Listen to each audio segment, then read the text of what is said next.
قاضی عبد الماجد یہ الحمدللہ حافظ قرآن 3 مسلح اس نے باقاعدہ مظفر آباد مسجد میں سنائے ہیں اور ایک عالم کورس کر رہا تھا درس نظامی کا. بہرحال اس کا ایک جذبہ اور ایک شوق یہی رہا کہ مجھے شوق شہادت اس کا تھا، تو ہمیشہ یہی کہتا تھا. اور ابھی جمعرات کو اپنی والدہ کو فون کر کے کہتا ہے کہ میں نے جو آپ لوگوں سے کہا تھا، تو اس کی والدہ نے کہا کہ ہمارا بھی آپ سے وعدہ ہے کہ آپ دورہ حدیث کریں تو ٹھیک ہے، آپ کو ہم کشمیر بھیجیں گے جہاد کے لیے. یہ الفاظ تھے. اور اس نے جو خط لکھا اور خط چھوڑا ہے، اور اس میں یہ شاید لکھا ہے اس نے کہ کسی شب میں اچانک آ جاؤں گا. تو ایک جذبہ تھا اس کا. اللہ رب العزت نے اس کو اپنے راستے کا علم کے حاصل کرنے کے دوران ہی شہادت عطا فرما. یہ بڑی بات، سعادت کی بات ہے، اور اللہ کے ہر فیصلے پر ہم راضی ہیں، اس لیے کہ اللہ رب العزت کی امانت تھی اور اللہ رب العزت اس امانت کو واپس لے جا رہے.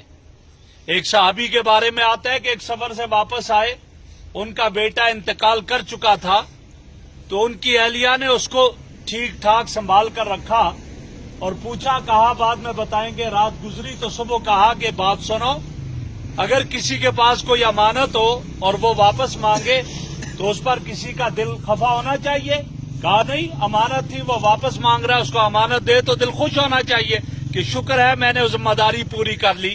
تو انہوں نے کہا پھر سنیں، آپ کا بیٹا، میرا بیٹا ہمارے پاس امانت تھا، اللہ کی امانت تھا، اور اللہ نے آج اس امانت کو واپس لے لیا ہم سے. تو اس نے کہا اسی پر راضی ہے. اسی لیے آتا ہے کہ ایمان والوں کی قسمیں جو ہیں ان میں سب سے اعلیٰ قسم یہ ہے رضا بالقضاء، کہ اللہ کا جو فیصلہ ہے اس پر ہم راضی ہیں. ہمیں الحمدللہ اس بات پر پکا یقین ہے کہ کل قیامت کے دن یہ حافظ قرآن ہونے کی حیثیت سے بھی ہماری شفاعت کرے گا، سفارش کرے گا. علم حاصل کر رہا تھا، اور آتا ہے حدیث میں کہ جو قرآن یاد کرنا شروع کرے اور تکمیل نہ بھی ہو اور اس کا انتقال ہو جائے تو قیامت کے دن حافظوں کی فہرست میں اٹھے گا. تو یہ بھی تو علم حاصل کرنے گیا اور ابھی اسی عہدے میں تھا، دنیا سے چلا گیا. کل یہ عالم علماء کی سب میں اٹھے گا اور اس حیثیت سے بھی ہمارے لیے سفارش کرے گا. اور اللہ کے راستے میں علم حاصل کرتے ہوئے یہ دنیا سے چلا گیا، شہادت کا مقام اور مرتبہ پایا، تو اس اعتبار سے بھی ہمارے لیے سفارش کرے گا.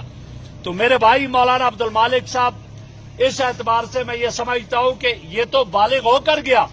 ان کی ایک بچی اور ایک بچہ عدم بلوغ میں گئے ہیں، اور ایک بچی سال کی بچی گزشتہ سال فوت ہوئی. اور اللہ رب العزت کے حبیب امام الانبیاء حضرت محمد رسول اللہ صلی اللہ علیہ وسلم کا ارشاد ہے کہ جس کے 3 بچے اگر بلوغ سے پہلے فوت ہو جائیں، کل قیامت کے دن ماں باپ کو جنت میں لے جائیں گے. صحابہ نے عرض کی یا رسول اللہ، ایک کے 2 تھے، جس کے 2 ہو تو پھر فرمایا وہ بھی لے جائیں گے. ایک بچہ تھا، کہا ایک ہو تو پھر فرمایا وہ بھی لے جائے گا. تو لہٰذا یہ تو جنت کے ہمارے پھول ہے اور انشاءاللہ وہاں ہمیں کام آئیں گے. تو آپ حضرات بھی تشریف لائے کافی تعداد میں، آپ کا میں شکریہ ادا کرتا ہوں. اور اب انشاءاللہ حضرت مفتی صاحب نماز ادا کر